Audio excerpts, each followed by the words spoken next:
And tonight's team weather coverage brings us to Okmulgee now, where all of this rain's bringing back some terrifying memories for people there. Our Brady Halbleib spoke to leaders about their preparations and one family bracing for more rain after they had to be rescued from their flooded home. Brady. Well, Karen, it was a frightening experience that Kyle Hall and his family are still having to deal with. The first floor of Hall's home remains completely cleared out. Drywall needs replacing, along with nearly every household item on the first floor of his home.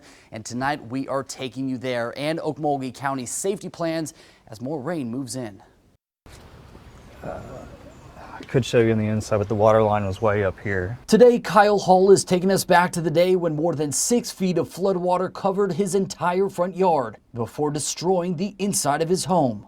That car was completely underwater, as you see in the pictures. More than 2 feet of water flooding the inside of his home around 1 a.m. This is video after the floodwater receded. Hall says he's only lived there for a year and a half. The neighbor said one's been here for 6 years. She says she's never had anything close to it. What used to be a large backyard turned into a lake. Kyle and his family had to be rescued from their home the next morning. The cleanup job is extensive. Hall is still waiting on permits from the city to put up new drywall. Meanwhile, he and his family are still searching for a small calf after it went missing the night of the flood. My wife woke me up frantically. She said that our cow, his name was Sirloin, he was about 3 or 4 months old. He was crying, and she went outside, and he was actually underwater. Hall and his family were one among 50 other water rescues during that storm. This last 2 weeks has been history-making.